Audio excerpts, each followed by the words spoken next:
여러분, 질문 하나 드리겠습니다. 아침에 눈 뜨면 오늘은 좋은 날이 될 거야 하고 기대되시나요? 아니면 오늘도 어떻게든 버텨내야지 하고 한숨부터 나오시나요? 만약 뒤쪽에 더 가깝다면 이 이야기는 바로 여러분을 위한 이야기입니다. 가슴이 답답합니다. 별일도 아닌 것 같은데 하루 종일 마음이 무겁습니다. 밤이 되면 잠은 안 오고 생각만 꼬리에 꼬리를 물지요. 내가 뭘 잘못한 걸까? 자식들한테 서운한 게 나만 그런 걸까? 이렇게 외롭게 늙는 건가? 혼자 이렇게 중얼거립니다. 마음은 어떻게 고치나요? 약도 없고 수술도 안 되고 눈에도 보이지 않는데요. 부처님은 아주 오래전에 이미 이렇게 말씀하셨습니다. 세상에서 가장 다스리기 어려운 것은 산도 아니고 바다도 아니고 바로 제 마음이다. 수천 년이 지났는데도 우리 마음의 문제는 똑같습니다. 우리는 평생 돈 버는 법, 자식 키우는 법, 사회에서 살아남는 법은 배웠습니다. 그런데 정작 가장 중요한 것, 마음 다스리는 법은 아무도 가르쳐 주지 않았습니다. 그래서 67을 살아도 마음 앞에서는 여전히 길을 잃은 아이처럼 서 있습니다. 하지만 여기 좋은 소식이 있습니다. 마음 다스리는 법도 배울 수 있다는 것입니다. 지금부터 드릴 이야기는 거창한 종교 강의가 아닙니다. 어려운 철학 이론도 아닙니다. 오늘 밤부터, 아니 지금 이 순간부터 바로 써먹을 수 있는 마음 처방전 5가지입니다. 이 이야기를 끝까지 들으시면 마음이 힘들 때마다 꺼내 쓸 수 있는 평생 약 하나가 생길 겁니다. 잠 못 이루는 밤, 외로운 오후, 서운한 순간마다 꺼내 쓸 수 있는 그런 약 말입니다. 늦었다고 생각하지 마세요. 지금이 가장 빠른 때입니다. 오늘 이 이야기가 여러분 마음에 조금이라도 위안이 되길 바라며 이야기를 시작하겠습니다. 혹시 이 이야기가 도움이 되신다면 구독 버튼을 눌러주시고 주변의 마음이 힘드신 분들께도 함께 나눠주세요. 그 작은 클릭 하나가 누군가에게는 큰 평안이 될 수 있습니다. 그럼 지금부터 부처님의 지혜로운 가르침 속으로 천천히 들어가 보겠습니다. 68살 박영수 씨가 병원 진료실에 앉아 처음 꺼낸 한마디였습니다. 선생님, 저 미쳐가는 것 같아요. 평생 성실하게 살아온 분이었습니다. 자식들 대학까지 보내고 빚 없이 집도 장만하고 겉으로 보기엔 누가 봐도 잘 사신 인생이었죠. 그런데 이분은 밤마다 잠을 못 이루셨습니다. 아침이면 이유 없이 눈물이 나고 아무것도 변한 건 없는데 사는 게 허무하고 힘들었습니다. 의사 선생님은 검사 결과를 보며 말했습니다. 몸은 아무 이상 없으세요. 우울감이 있으신 것 같네요. 하지만 박영수 씨는 그 말을 도저히 받아들일 수 없었습니다. 내가 우울증이라고? 말도 안 돼. 난 그냥 마음이 약해진 것뿐이야. 나이 들면 다 이런 거겠지. 그렇게 또 혼자 참고 버티고 견뎠습니다. 1달, 2달, 석 달. 그런데 상태는 나아지지 않았습니다. 오히려 더 힘들어졌습니다. 여러분도 혹시 이런 경험 있으신가요? 겉으로 보기엔 아무 문제 없어 보이는데 가슴 한가운데가 텅 빈 것처럼 허전하고 뭘 해도 재미가 없고 사람을 만나도 외롭고 밤이 되면 생각이 머릿속을 휘젓고 다니는 날들. 자식들한테 말하면 이럽니다. 어머니 괜찮으세요? 나이 드시면 다 그래요. 친구들한테 말하면 이럽니다. 나도 그래. 우리 나이엔 다 그렇지 뭐. 병원에 가면 말합니다. 특별한 이상 없으세요? 그러면 우리는 더 막막해집니다.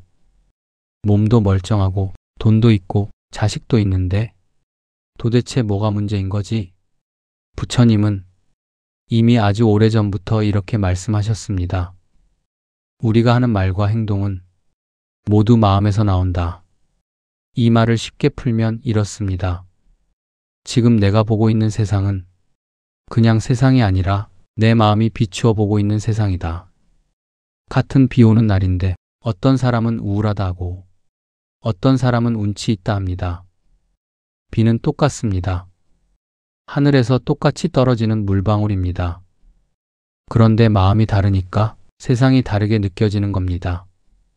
박영수 씨는 몇 달을 그렇게 견디다가 어느 날 우연히 동네 절에 들렀습니다. 종교가 있어서가 아니었습니다. 그냥 걷다가 문이 열려 있길래 한번 들어가 본 거였습니다. 법당 앞 기둥에 작은 글귀 하나가 걸려 있었습니다. 마음을 돌보지 않으면 마음이 나를 끌고 다닌다. 단 16글자였습니다. 그런데 그 짧은 문장이 가슴을 콕 하고 찔렀습니다. 그 자리에 한참을 서 있었다고 합니다. 다리에 힘이 풀리고 눈물이 주르륵 흘렀답니다. 아, 그제야 깨달았습니다. 나는 평생 가족 챙기고 일 챙기고 돈 챙기고 체면 챙기느라 정작 내 마음은 한 번도 챙긴 적이 없었구나. 내 마음이 어떤지 물어본 적도 들여다본 적도 없었구나. 마음이 아파서 비명을 지르고 있었는데 나는 그 소리를 단 한 번도 들어주지 않았구나. 부처님은 이렇게 말씀하셨습니다. 밖에서 일어나는 일을 바꾸려 하기 전에 먼저 내 마음에서 일어나는 일을 알아차려라. 마음 다스리기의 첫 번째 단계는 거창한 게 아닙니다. 마음을 억누르는 것도 아니고 없애버리는 것도 아닙니다. 그저 지금 내 마음이 어떤지 그걸 알아차려 주는 것. 그것이 시작입니다. 박영수 씨는 그날 이후로 매일 밤 자기 전에 이렇게 하기 시작했습니다. 불을 끄기 전에 잠깐 침대에 앉아서 자기 자신에게 묻는 겁니다. 오늘 하루 수고했어. 근데 너는 오늘 어땠니? 마음이 편했니? 아니면 힘들었니? 처음엔 어색했답니다. 혼잣말처럼 느껴졌습니다. 그런데 며칠, 몇 주를 이어가다 보니 신기한 일이 일어났습니다. 마음이 대답을 하기 시작한 겁니다. 오늘 자식한테 전화 왔을 때 기뻤어. 오늘 친구 얘기 들을 때 서운했어. 오늘 혼자 있을 때 외로웠어. 그렇게 마음의 소리를 하나씩 들어주기 시작하면서 박영수 씨의 마음은 조금씩 편안해졌습니다. 마음이 말을 걸어오는데 우리가 그동안 무시하니까 더 크게, 더 아프게 소리를 질렀던 겁니다. 그런데 이제 그 소리를 들어주기 시작했더니 마음도 조용해지기 시작한 겁니다. 여러분도 오늘 밤 한번 해보세요. 잠들기 전에 딱 1분만 스스로에게 이렇게 물어보는 겁니다. 지금 내 마음은 어떤가? 편안한가? 불편한가? 그리고 마음이 어떤 대답을 하든 좋다, 나쁘다 평가하지 말고 고치려고 들지 말고 그냥 아, 그렇구나 하고 들어만 주세요. 그 한 번의 대화가 여러분과 여러분의 마음 사이에 다리를 놓아줄 겁니다. 72살 김철수 할아버지는 어느 날 아침 침대에서 일어나지 못했습니다. 몸이 아파서가 아니었습니다. 그냥 일어날 이유를 찾을 수가 없었습니다. 정년퇴직을 한 지 5년. 매일 아침 눈을 뜨면 이런 생각이 들었습니다. 오늘 뭐 하지? 갈 곳도 없고 할 일도 없고 만날 사람도 없는데 TV를 켜도 재미없고 친구들은 하나 둘. 연락이 끊어지고 하루가 참 길게 느껴졌습니다. 그러다 보니 생각이 자꾸만 어두운 쪽으로 향했습니다. 나는 이제 쓸모없는 사람이 아닐까? 이렇게 그냥 시간만 보내다가 그냥 끝나는 건 아닐까? 생각을 바꾸려고 애도 써봤습니다. 긍정적으로 생각하자. 이렇게 생각하지 말자. 하지만 그러면 그럴수록 마음은 더 어지러워졌습니다. 어느 날 동네 절 앞에 붙어있던 작은 안내문 하나가 눈에 들어왔습니다. 호흡 명상 수련 초보 환영. 뭐라도 해야지 하는 마음에 그냥 들어가 봤습니다. 스님이 사람들을 둘러보며 이렇게 물었습니다. 여러분, 지금 이 순간 살아있다는 걸 어떻게 아십니까? 사람들이 멀뚱멀뚱 바라보자 스님은 조용히 말했습니다. 숨 쉬고 있기 때문입니다. 숨 쉬는 순간마다 우리는 살아있습니다. 지금부터는 생각 말고 오직 숨만 지켜보겠습니다. 김철수 할아버지는 처음엔 이해가 안 됐습니다. 숨 쉬는 걸? 뭘 지켜봐? 그게 무슨 의미가 있지? 그래도 한번 해보기로 했습니다. 눈을 감고 숨이 들어오고 나가는 걸 그냥 느껴보기로 했습니다. 처음 며칠은 정말 힘들었습니다. 5분이 50분처럼 느껴졌습니다. 이게 뭐라고 이렇게 힘들지? 생각도 계속 올라왔습니다. 내가 왜 이러고 있나? 점심은 뭐 먹지? 그런데 스님의 말이 떠올랐습니다. 생각이 올라오는 건 당연한 일입니다. 다만 생각을 따라가지 말고 다시 숨으로 돌아오기만 하십시오. 그래서 할아버지는 숨을 세기 시작했습니다. 하나 들이마시고, 둘 내쉬고, 셋 들이마시고, 넷 내쉬고, 10까지 세고 다시 하나부터. 그렇게 매일 아침 5분, 일주일쯤 지났을 때 이상한 변화가 찾아왔습니다. 숨을 세는 그 시간만큼은 딴 생각이 줄어들었습니다. 그리고 숨을 다 세고 나면 마음이 조금 가라앉는 느낌이 들었습니다. 한 달쯤 지났을 때 아내분이 물었습니다. 요즘 얼굴이 많이 편안해졌어요. 무슨 좋은 일 있으세요? 할아버지는 웃으면서 말했습니다. 좋은 일이요? 특별한 건 없는데 그냥 숨 쉬는 게 고마워졌어요. 부처님은 이렇게 말씀하셨습니다. 숨을 알아차리는 자는 자신의 마음을 만난다. 생각은 과거와 미래를 왔다 갔다 하지만 숨은 항상 지금 이 순간에만 있습니다. 그래서 마음이 복잡할수록 생각이 아니라 숨으로 돌아가야 한다고 가르치신 겁니다. 여러분, 호흡 명상이 어렵게 느껴지신다면 이렇게 해보세요. 거창하게 앉아있을 필요도 없습니다. 잠들기 전에 침대에 누운 상태에서 그냥 숨이 들어오고 나가는 것만 3분만 느껴보는 겁니다. 숨이 코로 들어올 때의 시원한 느낌, 가슴이 살짝 부풀어 올랐다가 내려가는 느낌, 숨을 내쉴 때 몸이 조금 가벼워지는 느낌, 그것만 조용히 지켜보세요. 그리고 여기에 한 가지를 더 얹어볼 수 있습니다. 숨을 들이마실 때 마음속으로 고맙다. 숨을 내쉴 때 괜찮다. 고맙다. 괜찮다. 고맙다. 괜찮다.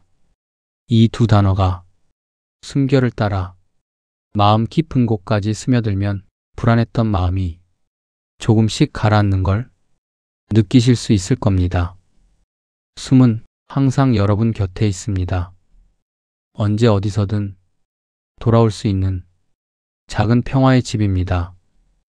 71살 이순자 할머니는 손주가 찾아올 때마다 이렇게 말했습니다. 야, 할미 집 와서 뭐하니? 지겨운 늙은이 보러 뭐하러 와? 나 같은 늙은이 볼 것도 없는데. 하지만 할머니의 속마음은 전혀 달랐습니다. 와줘서 정말 고맙다. 너희 얼굴 보면 내가 사는 맛이 난다. 그런데 입에서는 자꾸 반대말이 나왔습니다. 왜 그랬을까요? 평생 그렇게 살아왔기 때문입니다. 고맙다. 는 말이 쑥스럽고 사랑한다. 는 말은 입이 안 떨어지고 그래서 반대로 말하는 게 습관이 되어버린 겁니다. 문제는 우리가 아무리 속마음이 따뜻해도 말로 표현하지 않으면 상대는 절대 모른다는 겁니다. 어느 날 손주 하나가 조용히 말했습니다. 할머니, 저는 할머니 진짜 좋아하는데요. 근데 할머니는 항상 자기를 싫은 사람처럼 말하시는 것 같아요.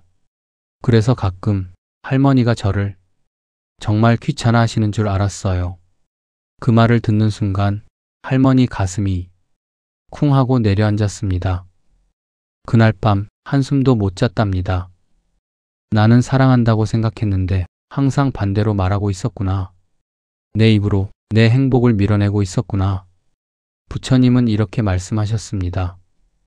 입에서 나오는 말은 마음의 그림자다.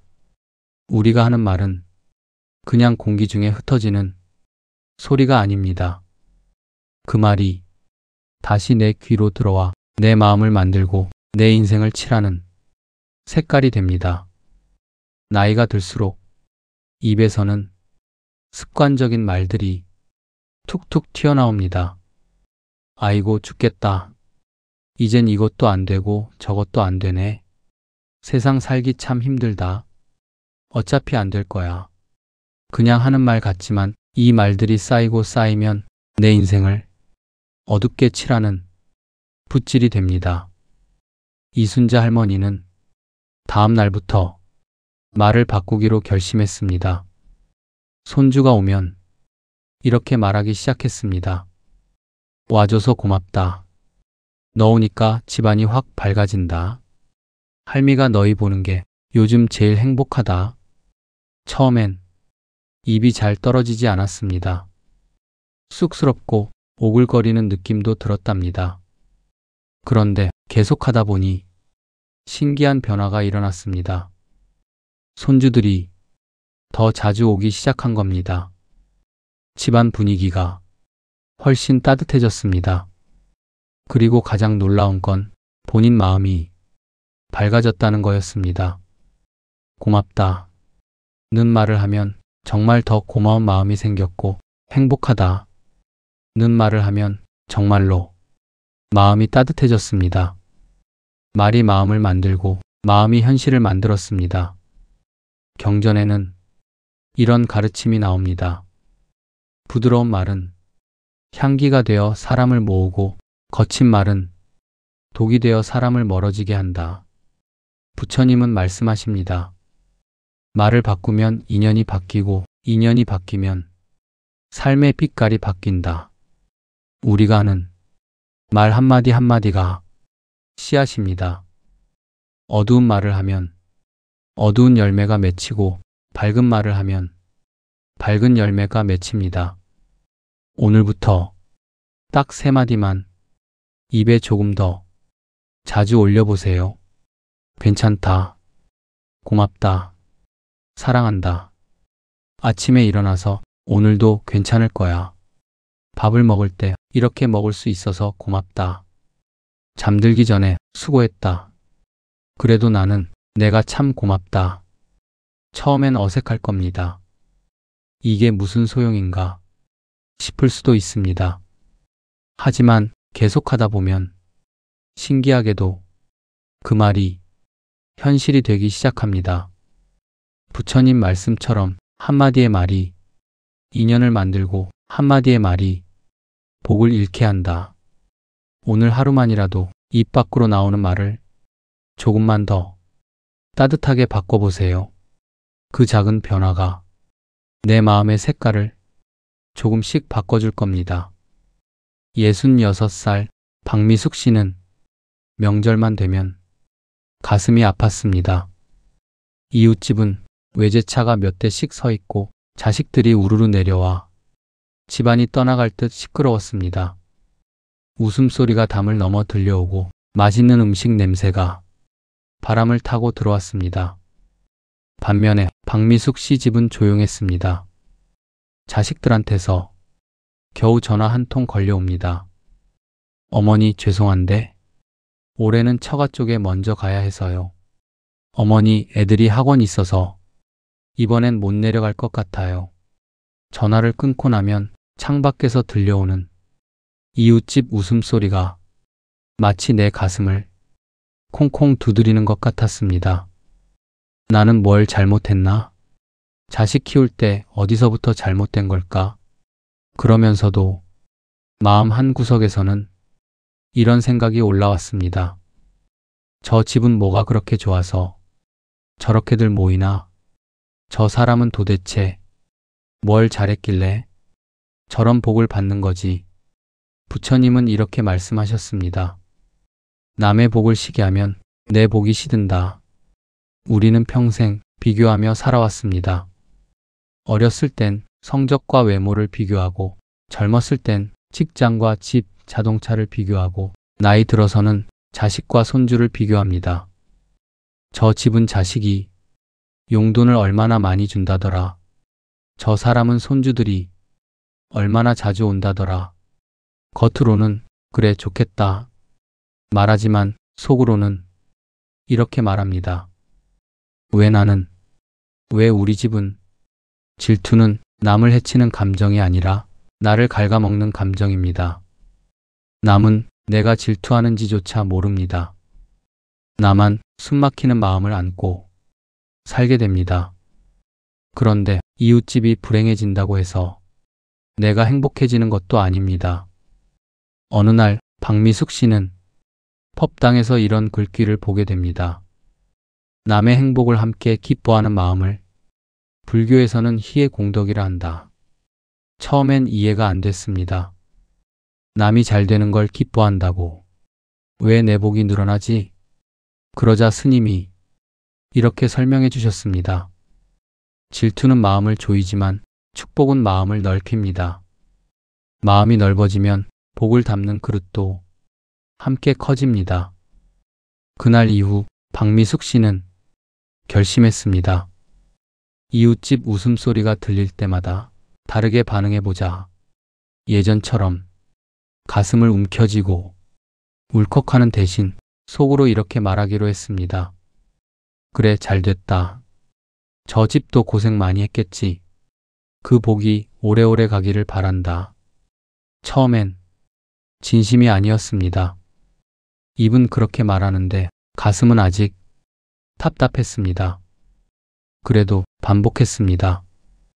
웃음소리가 들릴 때마다, 문 닫히는 소리가 들릴 때마다 그 복이 오래 가기를 바랍니다. 며칠, 몇 달이 지나자 신기한 변화가 일어났습니다. 이웃집 웃음소리가 예전처럼 가슴을 찌르지 않았습니다. 오히려 그래, 저 집도 복 받았으니 우리 동네가 좋은 동네구나 하는 생각까지 들었습니다. 마음이 조금 넉넉해진 겁니다. 그리고 또 하나의 변화. 마음의 여유가 생기니 자식에게 서운한 티를 덜 내게 되었습니다. 너희 바쁘지? 괜찮아. 엄마는 잘 지내고 있으니까 너희 할 일 잘해. 이렇게 말하니까 자식들도 부담을 덜 느끼고 조금씩 더 자주 연락하기 시작했습니다. 관계가 조금씩 풀리기 시작한 겁니다. 부처님은 이렇게 말씀하셨습니다. 마음이 넉넉한 사람은 남의 복을 보고도 기뻐한다. 그때 복은 둘이 된다. 남의 복 하나, 기뻐한 자기 공덕 하나.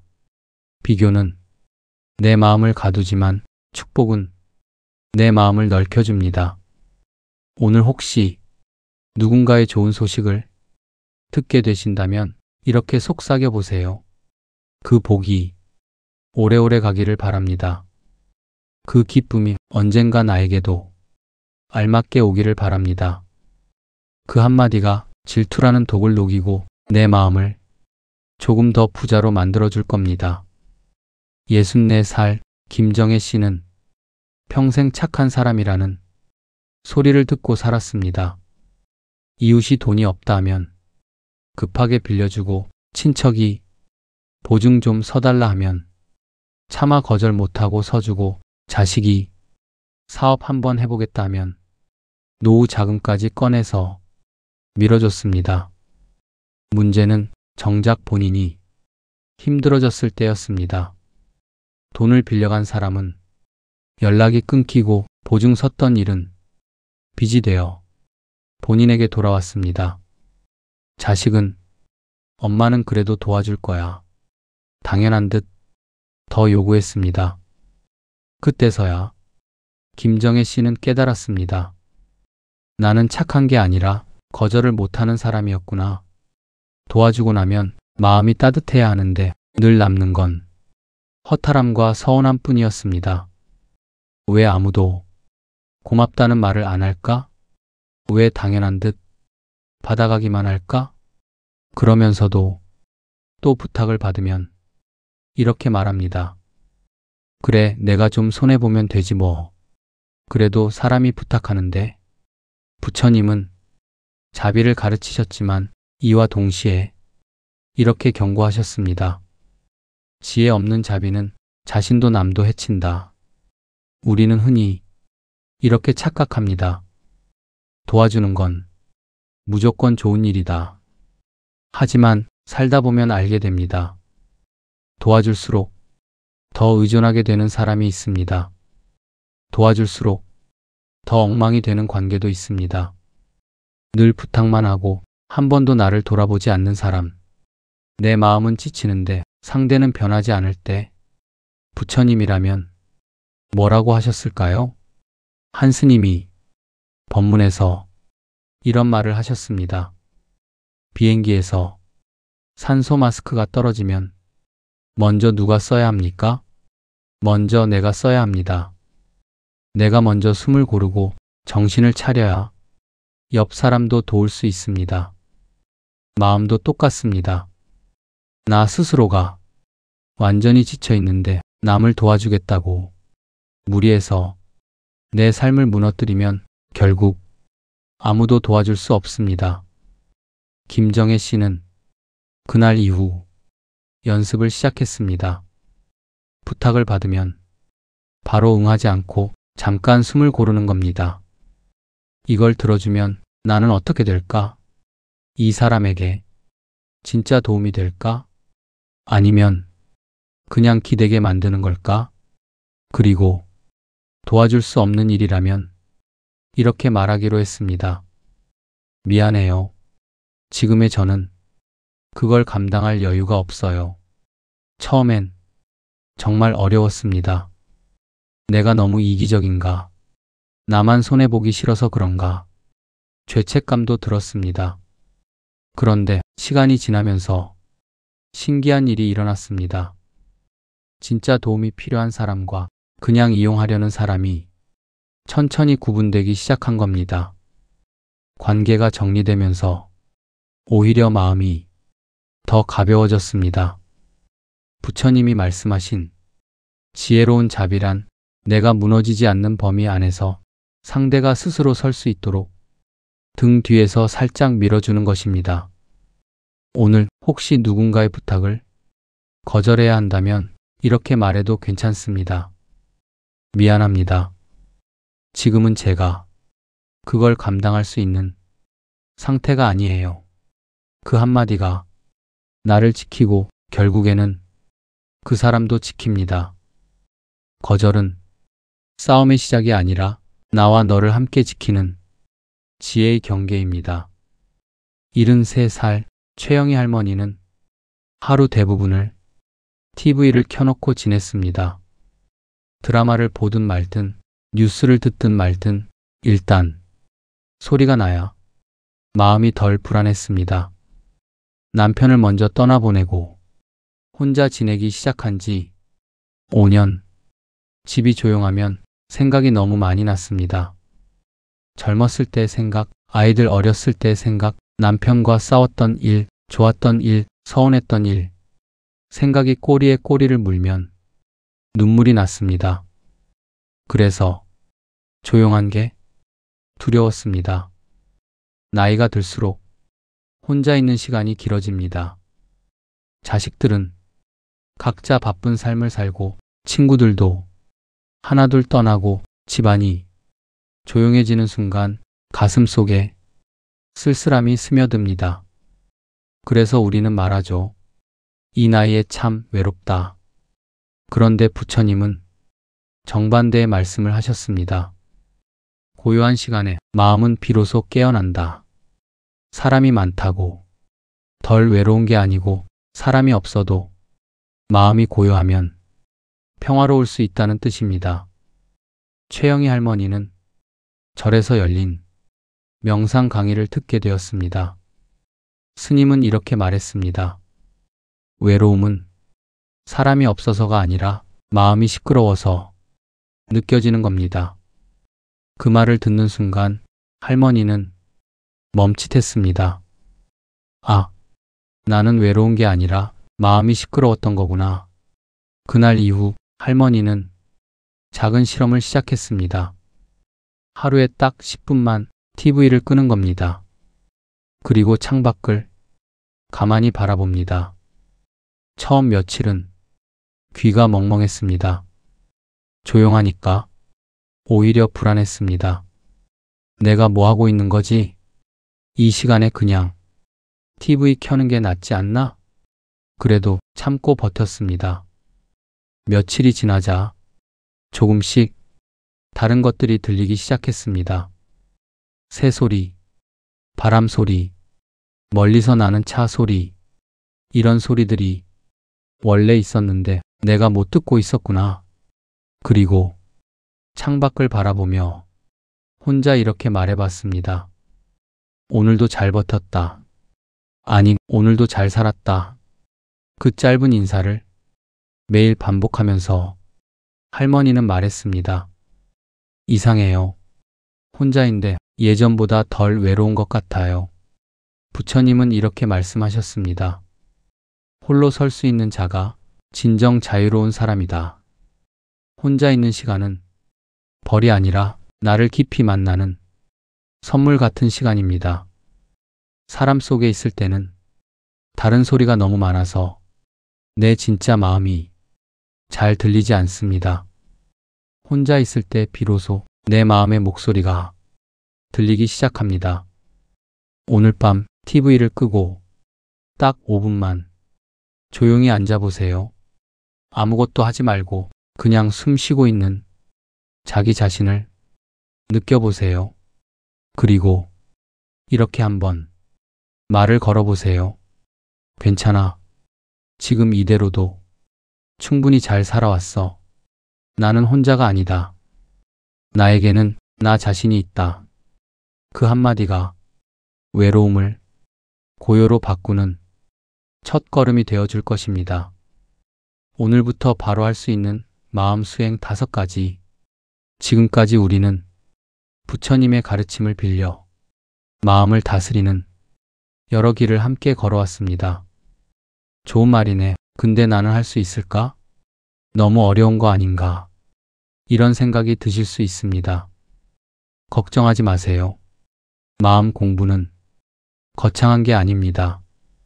절에 꼭 가야 하는 것도 아니고 경전을 외워야 하는 것도 아닙니다.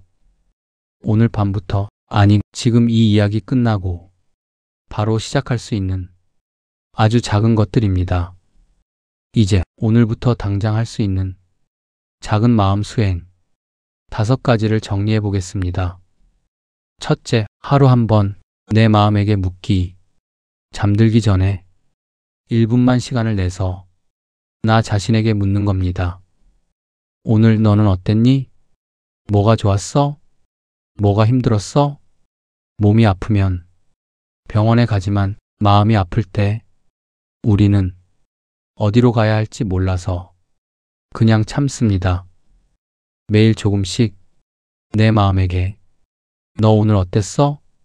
물어봐 주는 것. 그게 가장 좋은 마음 병원입니다. 둘째, 숨에 감사를 얹기. 숨을 들이마실 때 고맙다.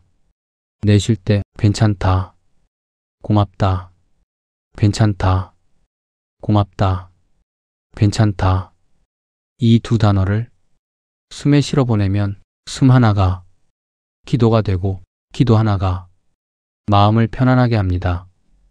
버스를 기다리면서, 산책하면서, 설거지하면서도 할 수 있습니다. 숨은 언제나 여러분과 함께 있으니까요. 셋째, 말하기 전에 마음 한번 비춰보기. 입에서 말이 툭 튀어나오기 전에 아주 잠깐만 멈추고 물어보는 겁니다. 이 말은 향기일까? 독일까?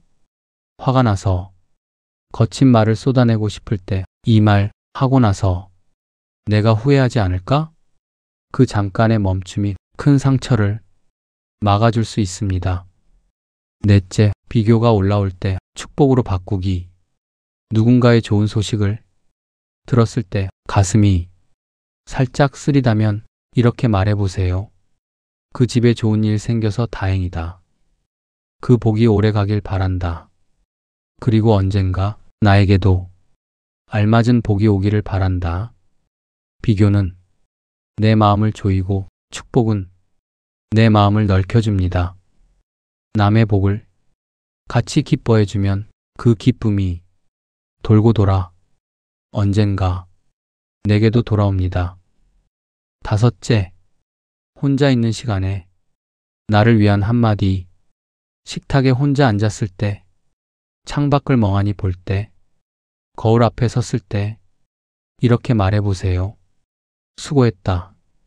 여기까지 잘 살아왔다.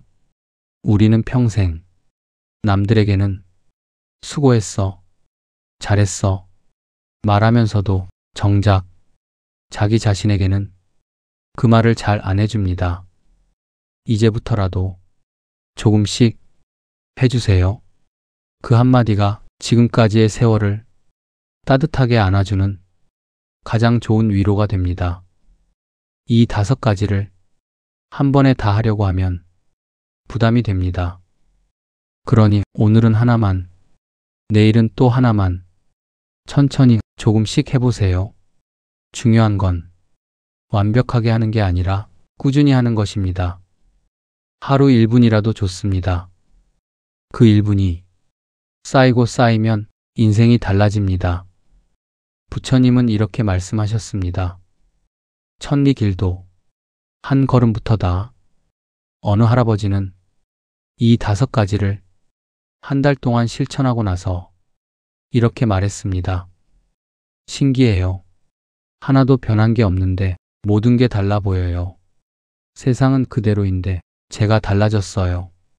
완벽한 사람이 되려고 하지 마세요. 그냥 어제보다 조금 더 마음이 편한 사람이 되면 그걸로 충분합니다. 마음 공부에는 끝이 없습니다. 평생에도 완벽해지지 않습니다. 가끔은 잊어버리고, 가끔은 다시 화를 내고, 가끔은 예전으로 돌아가는 것 같기도 합니다. 그런데 그게 자연스럽습니다. 중요한 건 다시 돌아오는 것입니다. 마음이 흔들렸다면 다시 호흡으로 돌아오고, 나쁜 말을 했다면 다시 좋은 말로 돌아오고, 질투했다면 다시 축복으로 돌아오면 됩니다. 돌아올 수 있다. 그 사실이 이미 수행입니다. 부처님은 이렇게 말씀하셨습니다. 사람은 소유로 완성되지 않고 깨어있는 마음으로 완성된다. 우리는 평생 무언가를 채우며 살아왔습니다. 재산을 모으고, 자식을 키우고, 명예를 쌓고, 체면을 지키며 살아왔습니다. 그러나 인생의 후반부에는 채우는 법보다 조금씩 비우는 법, 그리고 마음을 살피는 법을 배워야 할지도 모릅니다.